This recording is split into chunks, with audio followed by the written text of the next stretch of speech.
Shalom saudara yang dikasihi Tuhan, selamat pagi.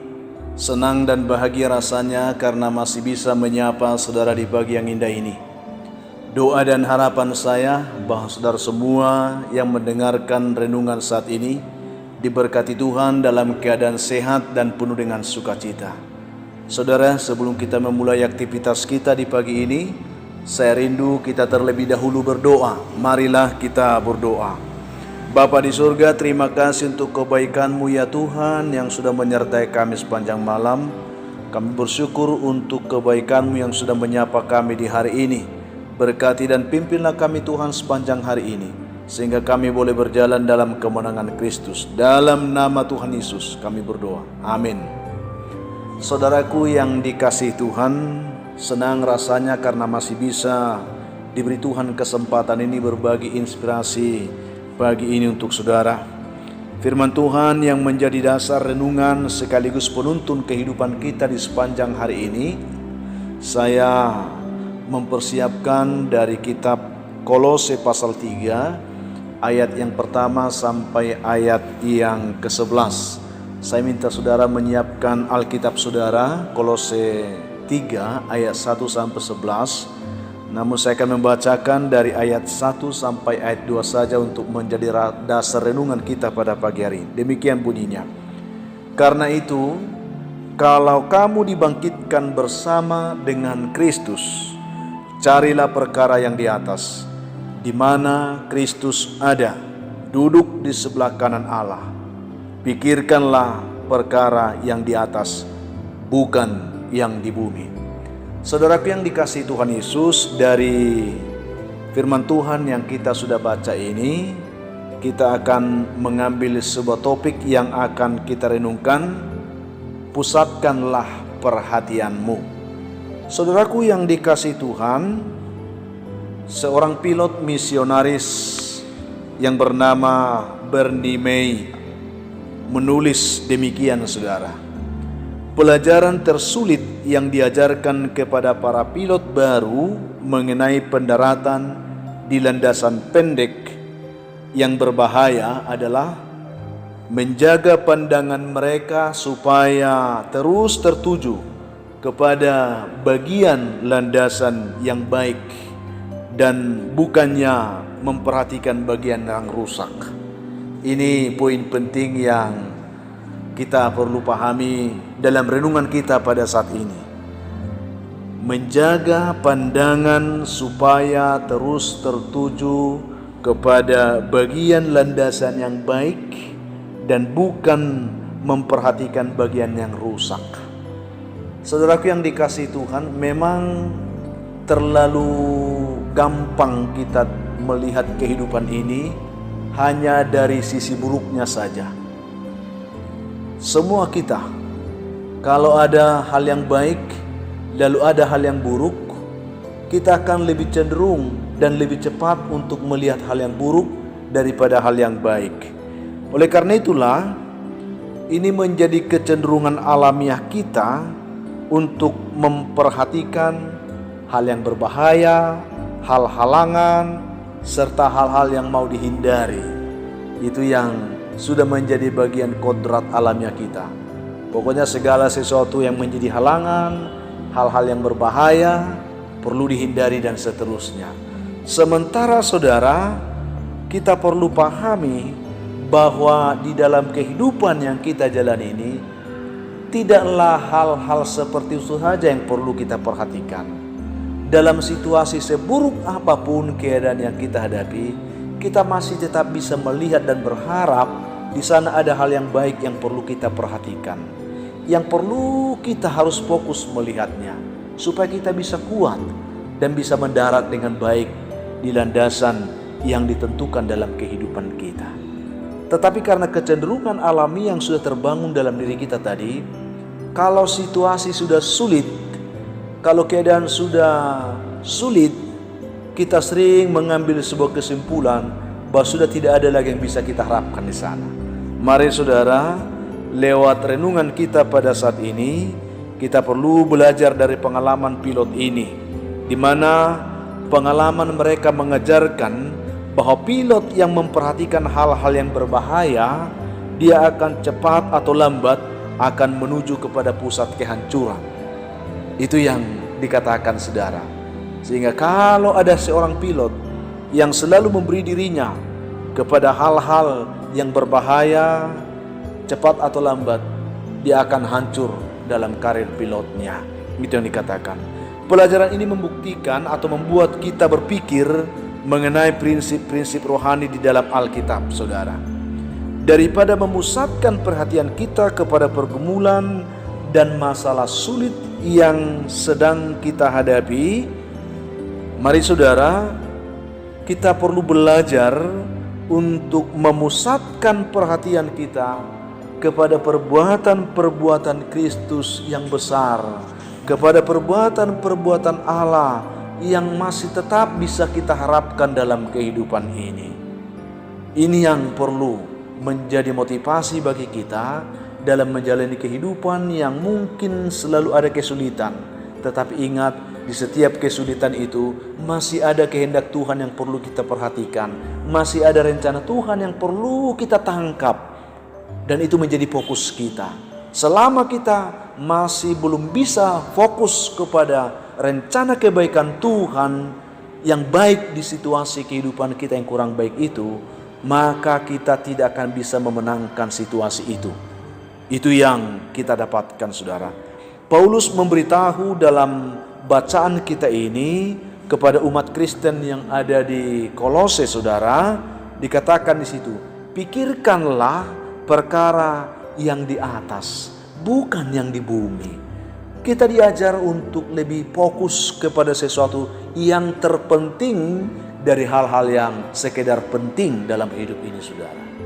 Saya tidak tahu apakah persoalan itu penting, tetapi di balik persoalan itu ada hal yang lebih penting di mana kehendak Tuhan akan dinyatakan kepada kita di sana. Jadi lewat kebenaran ini Paulus mengajarkan kepada kita supaya kita bisa fokus kepada hal-hal yang terpenting yang dipikirkan Tuhan tentang kita, bukan semata-mata apa yang dipikirkan dunia, juga yang kita pikirkan sendiri tentang kehidupan kita ini. Kita akan dikatakan di sini, kita harus perlu menyingkirkan cara lama kita berpikir dan bertindak dalam kehidupan ini, yaitu cara yang selalu dikuasai oleh hawa nafsu duniawi. Pikiran-pikiran kita yang sesat dan jahat, saudara, yang selalu dipengaruhi oleh semua hal yang ditawarkan oleh dunia, yang pasti dipengaruhi oleh si jahat, musuh kita, saudara. Itu yang perlu. Dengan kita berpusatkan kepada apa yang dipikirkan Kristus yang di atas, bukan yang di bumi, kita dituntun untuk boleh belajar bagaimana memfokuskan iman kita kepada apa yang Tuhan rancangkan bagi kita, bukan kepada apa yang dirancangkan oleh dunia ini.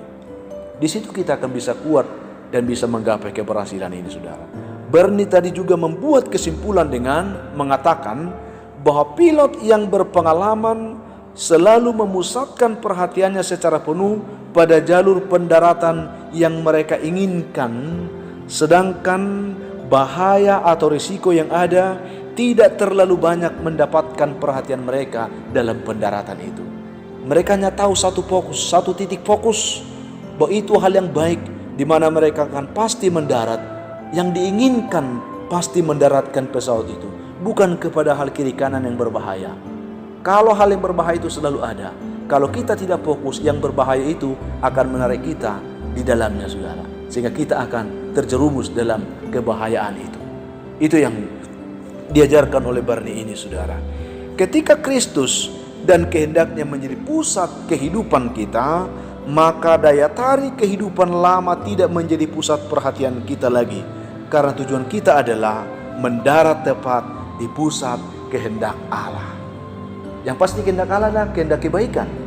Tuhan menghendaki supaya kita hidup dalam rancangan yang indah, hidup dalam sukacita, hidup dalam keberkatan yang baik, saudara. Tuhan tidak pernah menghendaki supaya kita celaka. Tuhan tidak pernah menghendaki supaya kita hidup dalam kesusahan dan kesulitan. Tetapi kesulitan diizinkan Tuhan untuk bisa membawa kita, membantu kita lebih fokus memandang, tertuju kepada kehendak dan rencana Tuhan dalam hidup kita, saudara. Itu yang kita dapatkan dari sini. Ingat, saudara, Orang yang matanya tertuju pada surga tidak akan pernah dikacaukan oleh perkara-perkara duniawi lagi. Saya tidak tahu bagaimana fokus pandangan mata saudara. Apakah masih tetap berkecimpung memandang apa yang ada di sekelilingmu di dunia ini? Ataukah memang kita sudah mulai atau bisa mengarahkan pandangan kita kepada surga, kepada apa yang di atas, bukan hanya yang di bumi. Sekali lagi saya katakan saudara, orang yang matanya tertuju kepada surga tidak akan pernah dikacaukan oleh perkara-perkara dunia ini lagi. Tidak akan pernah. Karena dia tahu apa yang dia fokuskan dalam hidup ini. Dia tahu apa yang sedang dia perhatikan. Itu yang perlu. Jadi saudaraku yang dikasihi Tuhan, lewat kebenaran firman, renungan, inspirasi pagi ini, saya ingin mengajak saudara, mari saudara pagi ini kita coba mengubah pola pikir kita, pandangan kita, persepsi kita tentang kehidupan yang kita hadapi. Selama kita ada di dunia ini, persoalan, pergumulan, hal buruk, hal yang mengerikan itu akan selalu ada. Tetapi lewat renungan kita pada pagi hari ini, kita diajar untuk fokus kepada hal-hal yang membuat kita kuat, yang membuat kita bisa menang, yaitu kehendak dan rencana Tuhan yang akan selalu dinyatakan kepada kita kalau kita tidak terfokus kepada apa yang ada di dunia ini lagi. Saudara yang dikasihi Tuhan Yesus Kristus, Tuhan kiranya menolong dan memberkati saudara untuk mampu melihat kehidupan ini bukan dari sisi persoalan saja, melihat hidup ini bukan dari sisi masalah saja, tetapi dari sisi kehendak dan rencana Tuhan yang ajaib dan besar dalam hidupmu. Ini yang perlu saudara. Kita perlu mengalihkan fokus kita, bukan hanya melihat hidup dari persoalan, tetapi melihat hidup dari rencana Tuhan. Karena Tuhan katakan, Allah turut bekerja dalam segala sesuatu untuk mendatangkan kebaikan bagi setiap kita yang mengasihi Dia. Dan rancanganku bukan rancangan kecelakaan, kata Tuhan.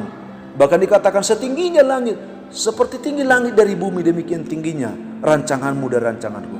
Apa yang lagi kita ragukan di situ saudara?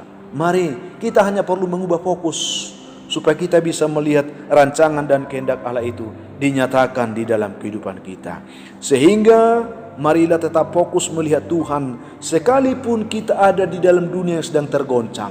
Mari saudara, belajar fokus melihat Tuhan di tengah-tengah dunia yang penuh dengan kegoncangan ini. Sebab Tuhan adalah tempat sandaran bagi hidup kita yang bisa membuat kita aman, yang membuat kita bisa tentram, yang membuat kita bisa penuh semangat dan hidup dalam sukacita. Itu yang saya sampaikan saudara, kiranya bermanfaat untuk saudara di pagi hari ini. Sebagai terakhir saudara, banyak hal yang dapat mengalihkan fokus kehidupan kita selama di dunia ini. Kita tidak bisa menyangkal itu saudara. Setiap saat, setiap waktu, terlalu banyak hal yang bisa membuat kita kehilangan fokus, yang bisa mengalihkan fokus kehidupan kita dari titik sasaran rencana Tuhan kepada hal-hal yang di dunia ini saudara. Ya, ini penting. Tetapi yang saya ingin sampaikan sekali lagi, dengan mata yang tertuju kepada Kristus, kita akan dimampukan untuk tetap bisa kuat, untuk tetap bisa menang, untuk tetap bisa tidak terpengaruh. Seperti pilot yang dikatakan tadi, bahwa pilot yang berpengalaman memusatkan perhatiannya secara penuh pada jalur pendaratan yang mereka inginkan. Apakah yang engkau inginkan dari kehendak Tuhan dinyatakan dalam hidupmu? Mari fokus ke sana saudara. Jangan kepada apa yang dirancangkan dunia yang akan membawa engkau kepada kekecewaan dan kepada penderitaan. Tetapi coba tangkap apa yang engkau inginkan dilakukan Tuhan dalam kehidupanmu. Fokuslah ke sana saudara. Itulah yang kita dapatkan di pagi hari ini. Saya berdoa supaya saudara dibantu Tuhan untuk boleh mengerti kebenaran ini, sehingga kita boleh diangkat, dituntun untuk boleh menggapai tujuan hidup yang baru selama kita ada di dunia ini, bahkan untuk hidup yang akan datang juga saudaraku. Itulah yang kita terima pagi ini. Tuhan menolong dan memberkati saudara. Mari sebelum mengakhirinya, saya kembali memimpin saudara berdoa. Mari saudara kita berdoa. Bapa di surga, terima kasih untuk kebaikan-Mu yang sudah menyapa kami di pagi ini. Terima kasih untuk renungan inspirasi ini. Berkati umat-Mu yang mendengarkan renungan ini. Biarlah setiap kami boleh belajar fokus kepada kehendak Tuhan, bukan kepada apa yang ditawarkan oleh dunia ini bagi kami. Yang lemah Tuhan kuatkan, yang sakit Tuhan sembuhkan dalam nama Tuhan Yesus. Yang berbeban berat dari umat mendengarkan renungan ini, berikan mereka kelegaan Tuhan. Sehingga setiap kami pagi ini dikuatkan Tuhan oleh Roh Kudus yang menuntun kami dalam kemenangan Kristus di sepanjang hari ini. Dalam nama Tuhan Yesus kami berdoa. Amin. Saudara yang dikasihi Tuhan, tetaplah semangat dan jadilah kuat, bersukacitalah senantiasa dalam Tuhan, karena itu yang diinginkan Tuhan dari saudara hari ini. Saya Pendeta Linti Dongoran, Pendeta GKP Jemaat Khusus Warisan Medan menyampaikan, sampai jumpa di kesempatan yang lain. Kita tetap berdoa supaya Tuhan memberikan kita kesempatan itu senantiasa. Tuhan memberkati saudara dimanapun mendengarkan renungan ini. Shalom saudara.